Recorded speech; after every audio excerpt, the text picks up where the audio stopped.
मुख्य खबर की बात करते हैं। डोनाल्ड ट्रंप ईरान से समझौते के लिए बेचैन है, लेकिन क्या ये बेचैनी किसी बड़ी योजना का हिस्सा है? ये सवाल हॉर्मुज़ स्ट्रेट से आ रहे उन संकेतों के बीच उठ रहा है जो दुनिया के सबसे महत्वपूर्ण तेल मार्ग पर नियंत्रण की कोशिशों की तरफ इशारा कर रहे हैं। कुछ जानकारों का मानना है कि ट्रंप बहुत जल्द ईरान युद्ध 2.0 की शुरुआत कर सकते हैं। इस आशंका की सबसे बड़ी वजह ईरान पर अमेरिका के छोटे छोटे हमले और ड्रोन घुसपैठ है जो पिछले 10 दिन से हम देख रहे हैं। अब सवाल यह उठता है कि इन हमलों और घुसपैठ के पीछे ट्रंप का असली मकसद क्या है? युद्ध विराम के बाद ईरान ने अपने सैन्य ढांचे को काफी हद तक दोबारा से तैयार कर लिया है। उसके रक्षा सिस्टम फिर से काम करने लगे हैं। भूमिगत मिसाइल ठिकानों के दरवाजे खोले जा चुके हैं और ईरानी नौसेना ने भी अपनी ताकत फिर से हासिल कर ली है। अमेरिकी सैटेलाइट अंतरिक्ष से इन गतिविधियों पर नजर रख रहे हैं, लेकिन ईरान की सैन्य गतिविधियां इतनी गुप्त है कि जानकारी जुटाना आसान नहीं है। इन सब के बीच सवाल ये कि स्थिति क्या नजर आने वाली है। ये छोटे छोटे जो हमले हैं, ये क्या किसी बड़े युद्ध 2.0 की तरफ इशारा कर रहे हैं? क्योंकि जिस तरह की स्थितियां बन रही है वो कुछ यही दर्शा रही है। क्या डोनाल्ड ट्रंप इस बौखलाहट, क्योंकि अभी तक समझौता नहीं हो पाया, वो लगातार इस बात को कह रहे हैं कि अगर समझौता नहीं होता है, परमाणु समझौता नहीं होता है और ईरान के साथ डील नहीं हो पाती है, तो ईरान को इसका खामियाजा उठाना पड़ेगा, यानी कि फिर से युद्ध की शुरुआत हो सकती है। ऐसे में ईरान भी लगातार कह रहा है कि उन्हें भी काफी वक्त मिल चुका है इस पूरे दौरान, और ऐसे में कहीं ना कहीं अगर हम देखें तो ईरान भी है पूरी तरह से तैयार। अब मिडिल ईस्ट में ट्रंप की हार कैसे हो रही है आपको बताते चलते हैं। देखिए, अमेरिका ईरान के बीच 60 दिन के सीजफायर का ड्राफ्ट तैयार है। जंग की आग से निकलने के लिए अमेरिका में भारी बेचैनी भी है। न्यूयॉर्क टाइम्स का दावा है कि पर्दे के पीछे महाडील चल रही है। बैक चैनल्स लगातार बात हो रही है। ईरान को मिलेगा $300 अरब का भारी भरकम फंड और करीब आप समझिए 28.5 लाख करोड़ रुपए की आर्थिक मदद का प्रस्ताव भी है। ईरान में सीधे निवेश करेंगी दिग्गज अमेरिकी कंपनीज। ये ईरानी अधिकारी की तरफ से कहा जा रहा है ये हमारा रिकंस्ट्रक्शन प्रोग्राम है। अभी तो काफी पॉजिटिव नजर आ रहा है। वैसे में देखना होगा कि क्या वाकई में अमेरिका ये तमाम कंडीशंस जो है वो मानेगा ईरान की, और जिस तरीके से ईरान पर प्रतिबंध लगे हैं क्या ये प्रतिबंध हट जाएंगे और ईरान को ये फंड मिलेगा, ईरान को आर्थिक तौर पर मदद करेगा अमेरिका। अब ट्रंप क्या खोखले दावे करे, ये भी एक सवाल उठता है। बताने की कोशिश करते हैं। देखिए, ईरान परमाणु बॉम्ब नहीं बनाएगा, यूरेनियम नष्ट होगा, ये ट्रंप कह रहे हैं। ईरान के प्रवक्ता इस्माइल बघई ने दावे को सिरे से नकार दिया है। ये हम फार्स न्यूज एजेंसी के हवाले से बता रहे हैं। ड्राफ्ट में परमाणु नष्ट करने की कोई शर्त नहीं है। कूटनीति के मोर्चे पर बुरी तरह से घिर गए हैं राष्ट्रपति डोनाल्ड ट्रंप। ये आप कहीं ना कहीं अगर हम देखें डोनाल्ड ट्रंप जो कह रहे हैं उसमें और ईरान के कहने में फर्क है।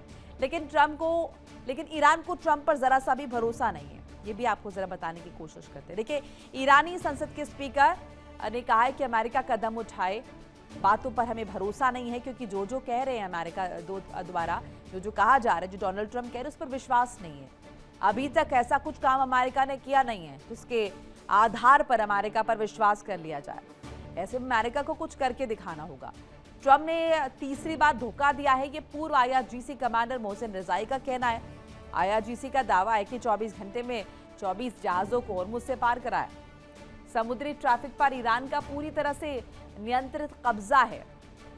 अब देखिए, इस धोखे के ट्रेलर का नाम है पीट हेग्सेथ। ट्रंप के रक्षा मंत्री पीट हेग्सेथ ने अचानक एक बयान देकर खाड़ी में बारूद की गंध फैला दी है। पीट हेग्सेथ ने क्या कहा है वो भी आपको बताते चलते हैं। अमेरिकी रक्षा मंत्री पीट हेग्सेथ का सिंगापुर में एक बड़ा बयान आया है। इस वक्त ईरान से कोई भी समझौता होना बेहतर है, ये हेग्सेथ की तरफ से कहा गया है। ट्रंप का मकसद है ईरान किसी भी हाल में एटम बॉम्ब हासिल ना कर सके। परमाणु कार्यक्रम पर राजी नहीं होंगे तो भुगतने होंगे नतीजे, हेग्सेथ ने कहा। और अगर ईरान बात नहीं मानता है तो ईरान के खिलाफ कड़ी कार्रवाई होगी, ये पीट हेग्सेथ की तरफ से कहा गया है। तो लगातार इस तरह के अपडेट्स जो है वो सामने आ रहे हैं, और ये अपडेट्स ये कहीं ना कहीं दर्शा रहे हैं कि ये जो बातचीत है ये अभी भी पूर्णतः अगर हम देखें ये किसी नतीजे पर नहीं आई। हमारे साथ तमाम खास मेहमान जुड़ चुके के करके तारुफ करा देते हैं। मेरे साथ मेरे सहयोगी नासिर भी जुड़ रहे हैं, साथ साथ हमारे साथ यहाँ पर यूके देवनाथ जी, हमारे साथ मनोज जी बने हुए हैं और हमारे साथ माथुर साहब एक बार फिर से बने। आप सभी का बहुत बहुत स्वागत है। यूके देवनाथ जी, अभी क्या स्थिति आप देख रहे हैं? बहुत सारी चीज़ें निकलकर सामने आ रही है, उसमें कहा जा रहा है कि अमेरिका ईरान को आर्थिक तौर पर सपोर्ट करने के लिए तैयार है। बहुत सारा फंड जो है वो ईरान को दिया जाएगा, कंपनीज इन्वेस्ट करेंगी ईरान में। क्या ये तमाम जो बातें हैं इनमें तथ्य है, ऐसा होने वाला है? देखिए, अमेरिका जब कहता है कि वो ईरान को $300 बिलियन की आर्थिक सहायता देगा, इसमें दो तीन बातें निहित हैं। क्या ईरान अमेरिका से आर्थिक सहायता लेने के लिए तैयार है? ईरान ने बार बार ये कहा है कि अमेरिका कंपनसेट करे, यानी भरपाई करे। दोनों में बहुत फर्क है। अगर अमेरिका ईरान को कुछ बिलियन डॉलर देता है तो वो ईरान लेगा, लेकिन एज ए कंपनसेशन, यानी अमेरिका ने बमबारी करके 40 दिन में ईरान के सिविलियन इंफ्रास्ट्रक्चर को जो नुकसान पहुंचाया है, बतौर पनिशमेंट अमेरिका भरपाई करे। जबकि अमेरिका का एंगल ये है कि अमेरिका ईरान में वो इन्वेस्टमेंट करेगा। अगर अमेरिकन शब्द का ध्यान से देखें, लीगल अनुवाद करें कि अगर अमेरिका कहता है कि वो ईरान में इंफ्रास्ट्रक्चर में $300 बिलियन का इन्वेस्टमेंट करने के लिए तैयार है, तो उसका मतलब क्या है? उसका मतलब है कि अमेरिकन कंपनीज ईरान में जाकर यहाँ काम करेंगी। ईरान को ये कतई मंजूर नहीं होगा। ईरान एक ऐसा देश है जिसने लगातार पिछले 45 साल से अमेरिकन कंपनीज को अपने यहाँ घुसने नहीं दिया। तो क्यों आज की तारीख में इतना बड़ा युद्ध होने के बाद वो अचानक अमेरिका से ये तो फिर वो हो गई ना कि अमेरिका जो है, अमेरिका का जो ऊंट है वो तंबू में फाइनली घुस आया। पूरा पर्पस ईरान का ये है कि अमेरिकन कंपनीज को किसी तरह से ईरान में घुसने नहीं देना, क्योंकि अमेरिका ने शुरुआती दौर से 1979 के पहले से ही ईरान के रिजीम को, या जो मूवमेंट चली थी उस वक्त शहाब ईरान के खिलाफ, अमेरिका ने, इजराइल ने उस मूवमेंट को दबाने की कोशिश की थी ईरानियन सीक्रेट पुलिस सभा के साथ मिलकर। तो ईरान पैसे लेगा एज ए बतौर पनिशमेंट, वो बोलेगा कि भरपाई करने के लिए अमेरिका ये पैसे दे। जी बिल्कुल। और ये जो 28.5 लाख करोड़ रुपए की आर्थिक मदद का प्रस्ताव है, ये भी अगर हम देखें तो वो इन्वेस्टमेंट के रूप में ही कहीं ना कहीं ट्रंप जो है वो देना चाहते हैं। एक एहसान भी कहीं ना कहीं रहेगा ईरान पर। मोनिका, ईरान जो है कोई भी एहसान नहीं लेगा। देखो, ये अमेरिकन मानसिकता ऐसी है कि वो सोचते हैं कि दुनिया में हर चीज का इलाज या तो बम गिराकर है, या इजराइल की भी मानसिकता वैसी है कि हर चीज का इलाज या तो बम गिराकर है या पैसे दे देकर है। ऐसा होता नहीं है। क्यों ईरान इसमें एहसान का थोड़ा खुशबू या बदबू जैसे ही आएगी ईरान को, वो इस पैसे को क्यों लेगा? ईरान फिलहाल एक हायर शेर की तरह से है, और ईरान में कोई भी व्यक्ति, चाहे वो मिलिट्री लीडरशिप हो या पॉलिटिकल लीडरशिप हो या ईरान का आम आदमी हो, वो अमेरिका से कोई मदद नहीं लेना चाहता, अमेरिका से कोई एहसान नहीं लेना चाहता। ईरान के अपने इंटरनल रेवेन्यूज काफी हैं। अगर आज अमेरिका, ये जो 4,500 से ज्यादा अमेरिका ने सैंक्शन लगाए हैं ईरान के ऊपर, अगर वो सैंक्शन हटा ले अमेरिका आस्ते आस्ते, तो ईरान की इकोनॉमी बहुत वाइब्रेंट इकोनॉमी है। हम सोचते हैं कि ईरान की इकोनॉमी सिर्फ कच्चा तेल है, ऐसा नहीं है। ईरान जो है एशिया के प्रमुख इंडस्ट्रियल लीडर्स में से एक है। ईरान की जो टेक्नोलॉजी है, उनके कल कारखाने बहुत ही एडवांस हैं। एक ऐसा देश जो कि 2000 किलोमीटर की दूर तक मार करने वाले मिसाइलें बना सकता है, एक ऐसा देश जो कि इतने सोफिस्टिकेटेड ड्रोन बनाता है कि उसका ड्रोन रशिया इंपोर्ट करके यूक्रेन पर हमला करता है, तो उनका इंडस्ट्रियल बेस्ड और साइंटिफिक और टेक्नोलॉजिकल नो हाउ बहुत एडवांस है। ईरान को किसी की मदद की जरूरत नहीं है। ईरान को सिर्फ इतना ही चाहिए कि कोई, यानी अमेरिका, उस पर जो लगे हुए आर्थिक प्रतिबंध हैं उनको हटा ले। और राइट। इसके साथ ही आप देखेंगे कि ईरान कच्चे तेल के अलावा दूसरी इंडस्ट्रियल एक्टिविटी और कॉमर्स ट्रेड करके ही बहुत आगे निकल जाएगा। जी। ऐसे भी बता देता हूं, ईरान के अब ये जो दोहा में बातचीत हो रही है, उसमें ईरान के जो सेंट्रल बैंक है उसके चेयरमैन भी गए हुए हैं, अरागची के अलावा, गालिबाफ के अलावा। तो उनका जो उन्होंने डेटा अभी पेश किया है, 200 बिलियन डॉलर से ज्यादा अमेरिका ने ईरान के संपत्ति को दुनिया में अलग अलग देशों में फंसा के रखा हुआ है। 200 बिलियन। और ये तो मोनिका ओरिजिनल फिगर है। ये सब संपत्ति कब फंसाई थी अमेरिका ने? जापान में, हांगकांग में, ऑस्ट्रेलिया में ईरानियन संपत्ति कब फंसाई थी? ये फंसाई थी 1979 में। तब की वैल्यू है 200 बिलियन डॉलर। यानी पिछले 45 साल का अगर उस पर इंटरेस्ट आप लगा दो इंटरनेशनल बॉन्ड के हिसाब से 3% या 2.5%, तो वो आज की तारीख में 500 बिलियन डॉलर तो ईरान के खुद के पैसे अमेरिका ने यूरोपियन बैंक्स में और एशियन बैंक्स में जब्त किए हुए हैं। जी बिल्कुल। इस बीच एक अपडेट जरा साझा कर ले। न्यूयॉर्क टाइम्स के हवाले से बड़ी खबर दर्शकों को जरा बताते चले। अमेरिका को संवर्धित यूरेनियम नहीं सौंपेगा ईरान। ट्रंप ने अमेरिका को सौंपने या फिर नष्ट करने के लिए कहा था। ईरान ने ट्रंप की मांग ठुकरा दी है। न्यूयॉर्क टाइम्स के हवाले से खबर बता रही है, ट्रंप की मांग को खारिज किया है। ये न्यूयॉर्क टाइम्स द्वारा जो है ये कोट किया गया है। इस बात का जिक्र किया गया है कि अभी भी ईरान जो है वो मानने के लिए तैयार नहीं है। मनोज जी, आप यानी कि गाहे बगाए अगर हम देखें, ईरान जिन बातों पर अड़ा हुआ है वो एकदम क्लियर है डे वन से। ईरान की कंडीशंस में कहीं भी कुछ भी आगे पीछे नजर नहीं आ रहा, लेकिन अमेरिका जिस तरीके से बातों को रख रहा है उसमें बहुत डिफरेंस नजर आ रहा है। जैसे कि मैंने भी देवनाथ जी से पूछा था कि वो कह रहे हैं कि हम इतना फंड देने के लिए तैयार हैं। क्या नाम, दूसरी चीज अगर हम देखें तो वो ईरान पर जो प्रतिबंध लगे उन्हें नहीं हटा रहे हैं, लेकिन वो ये कह रहे हैं कि हमारी कंपनीज अगर इन्वेस्ट करेंगी तो उससे आपको भी फायदा होगा, हम आपको आर्थिक मदद देने के लिए तैयार है। यानी कि अमेरिका हर तरफ से कोशिश कर रहा है, लेकिन जो एक्चुअल चीजें हैं जिन पर बात होनी चाहिए उन पर बात नहीं हो पा रही है।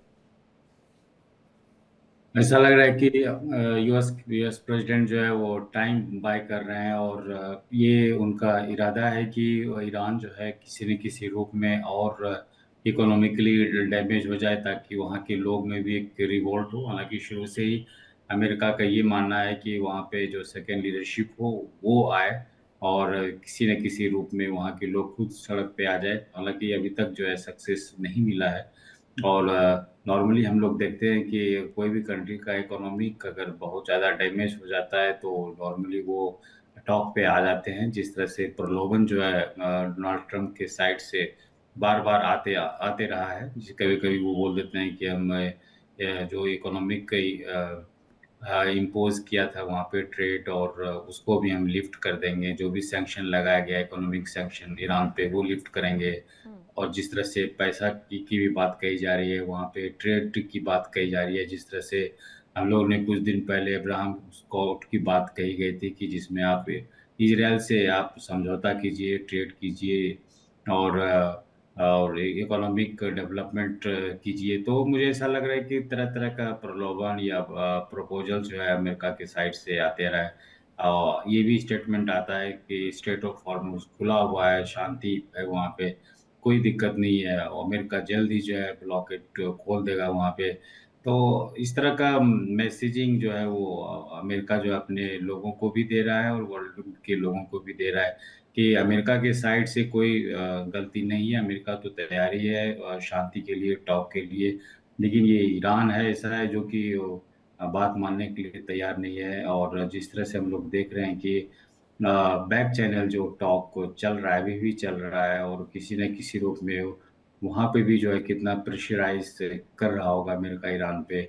और तो हम लोग देख रहे हैं कि चूंकि अभी जो है ऑलरेडी हम लोग पिछले कुछ दिनों से ये देख ही रहे हैं कि जिस तरह से ईरान जो है जोग्राफिकली इतना साउंड है कि वहाँ पे अमेरिका का कोई भी दबदबा जो है वहाँ पे नहीं चलेगा, और जिस तरह से मिडिल ईस्ट को अमेरिका किसी भी हालत में वो छोड़ना नहीं चाहेगा। हम लोग ये भी देखे हैं कि चाइना का भी जो है मिडिल ईस्ट में वर्चस्व धीरे धीरे मनोज जी, आप कह रहे बढ़ हैं कि रहा है। टाइम बाय करने की कोशिश अमेरिका कर रहा है, लेकिन यहाँ पर तो अमेरिका में वो बौखलाहट भी नजर आ रही है। पीठ एक से कह रहे हैं कि इस वक्त ईरान से कोई भी समझौता होना बेहतर है, तो वो बौखलाहट नजर आ रही है एक तरफ, और एक तरफ वो टाइम बाय भी कर रहे हैं।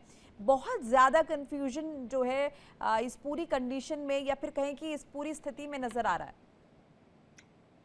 अमेरिका एक डेमोक्रेटिक कंट्री है, और पिछले 40-50 साल से जो है पूरे वर्ल्ड पे किसी न किसी रूप में उनका वर्चस्व रहा है, और डेमोक्रेसी को सबसे वो पहला प्राथमिकता देता है। और सभी कंट्रीज में जहाँ पे डिक्टेटरशिप हो, चाहे किंग्स रूल हो, वो कोशिश करता है कि वहाँ डेमोक्रेटिक प्रोसेस हो, लोगों का ही सरकार बने।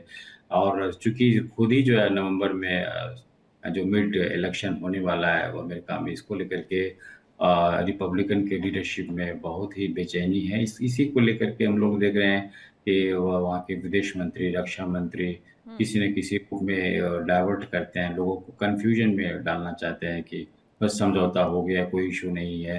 तो ये एक यानी बड़ी इनर बड़ी बात। पॉलिटिक्स से जुड़े भी ये स्टेटमेंट है, वहां की जनता के लिए भी इस तरह के बयान जो है दिए दिए जा रहे हैं। बहरहाल आगे बढ़ जाते हैं, एक अपडेट जरा साझा कर ले। ईरान पर हमले की तैयारी कर रहा है इजराइल। इजराइल भी एक महत्वपूर्ण प्लेयर है इस पूरी, अगर हम देखें स्थिति में, ईरान पर हमले की तैयारी कर रहा है इजराइल। डील फेल होते ही हमला करेगा इजराइल। लक्ष्य हासिल करने तक इजराइल ऑपरेशन, ईरान की परमाणु क्षमता खत्म करना ही लक्ष्य है, इजराइल द्वारा कहा गया। इजराइल के राजदूत न्यूमैन की ये बड़ी चेतावनी जो है वो सामने आई है। नासिर, पहले हमें ये बात समझनी चाहिए कि इसराइल जो है पहले से ही फोर फ्रंट पर था कि कैसे ईरान को जो है पूरी तरह से उसका खात्मा किया जाए। उसका साथ जो है डोनाल्ड ट्रंप ने दिया, लेकिन जो चीजें, जिन कंडीशंस पे जो रणनीति थी जो दिमाग में था कि ईरान में हम अगर जंग करें हमें रिजीम चेंज चेंज कर लेना है, वो रिजीम चेंज भी नहीं हुई। उसके साथ साथ आप देखिए यूरेनियम हम हासिल करेंगे, उसमें भी वो कामयाब नहीं हुए। उसके साथ स्टेट ऑफ हॉर्मोज भी जो है जिसको जो जंग के बाद जो है 40 दिन के बाद बंद पड़ा हुआ है, उसको खोलने के लिए भी जो है काफी काफी कोशिशें जो है की गई, काफी स्टेटमेंट्स की गई, काफी दबाव भी बनाया गया। लेकिन ईरान की तरफ से जो है पूरा क्लियर स्टेटमेंट जो पहले पहले दिन से लेकर अभी तक है, वो स्टेटमेंट बिल्कुल क्लियर है और सामने है। उसमें कोई भी चेंज नहीं आई। जैसे अमेरिका की तरफ से, डोनाल्ड ट्रंप की तरफ से कई सारे स्टेटमेंट जो है प्रति आए घंटे बदलते हुए हमें देखने को मिले। लेकिन इसराइल जो है पहले से ही तैयार था कि कैसे जो है दूसरी बार जो है 2.0 वॉर जो है ईरान पे किया जाए और ईरान का जो है पूरा खात्मा किया जाए। जैसे लेबनान पे उन्होंने एयर स्ट्राइक की, वैसे ही इसराइल जो है अब ईरान पे करना चाहता है। लेकिन डोनाल्ड ट्रंप की ग्रीन सिग्नल की वजह न मिलने की वजह से इसराइल जो है अभी भी रुका हुआ है। शायद ये कुछ दिनों में जो है कुछ ऐसी बात सामने आएगी, डील तो नहीं हो पाएगी, क्योंकि हमने देखा लगातार पिछले इतने टाइम से जो है डील के बारे में बात होती, चाहे बैकडोर्स की बात करें या फोर फ्रंट पे बात करें, जहाँ किसी कंट्री ने मेडिएट भी किया। लेकिन टर्म्स एंड कंडीशन जो है ना, उस पर ईरान विलिंग है, और ईरान की तरफ से दो टोक अल्फाज में कहा गया है कि टर्म्स एंड कंडीशन हमारी जो है वो एक्सेप्टेड जब तक नहीं होगी तब तक कोई भी बात अमेरिका की मानी नहीं जाएगी। इसे साफ लगता है कि जो टर्म्स एंड कंडीशन अमेरिका की तरफ से रखी गई है उस पे ईरान ना पहले एग्री था ना आज एग्री है। लेकिन इसराइल जो है अब ग्रीन सिग्नल का इंतजार करता है। शायद और अगर नासिर, उनको ग्रीन इजराइल को देखकर तो ऐसा लग रहा है, माथुर साहब भी इस बात को मानेंगे, ऐसा लग रहा है इजराइल की तरफ से जो स्टेटमेंट है कि वो तो चाहता है कि डील ना हो और हमें बस मौका मिल जाए ईरान पर अटैक करने का। नहीं, ऐसा नहीं किया है कि अमेरिका के सामने दो चीजें हैं कि उसको खड़ा इसलिए किया गया है कि वो दबाव बनाए इनके ऊपर, और इसराइल को काम किया है कि सफाई करो। तो जो इनके जो प्रॉक्सीज हैं वो दुनिया के अंदर सबसे ज्यादा उधम मचाए हुए हैं, और ईरान ने क्यों प्रॉक्सीज बनाए मालूम नहीं चलता। ये बताइए, आज तक ईरान डिक्लेयर नहीं करता कि तुमने प्रॉक्सीज क्यों बना के रखे हैं। प्रॉक्सीज का मतलब है कि आप दुनिया भर के अंदर अनरेस्ट चाहते हो, और इनके अनरेस्ट का मतलब ये नहीं खाली मिडिल ईस्ट में ईरान ये इसराइल के लिए सरसरद बनो, तो दुनिया के जहां जगह मिलेगी वहां जाके उधम मचाओगे। वो कर रहे हैं इनके सब प्रॉक्सीज। तो ये हमें ईरान का सबसे कमजोर पक्ष इनके प्रॉक्सीज हैं। और ये जो आप जो बता रहे हैं, आप जो बात चर्चा कर रहे हैं कि ईरान इसराइल क्या कर रहा था, इसराइल जो है समय उसने पहले हमास को खत्म किया। पहले तो हमास की सरकार बनाने में सबकी पूरी मदद करने में ये लोग थे। अच्छा, इसराइल ने भी उनको हमास को फिलिस्तीन में गाजा में अपनी सरकार बनाने दी। गाजा पे सरकार बनी तो चैन से बैठे नहीं, उन्होंने झगड़ा करना शुरू किया। 1200 इसराइलियों को पकड़ के बंधक बनाया और बहुत अत्याचार किया उनके ऊपर। अब तो आपको हमको सबको मालूम है। उसके बाद उनकी सफाई हुई। अब हमास नाम का ऑर्गेनाइजेशन दुनिया में नहीं है।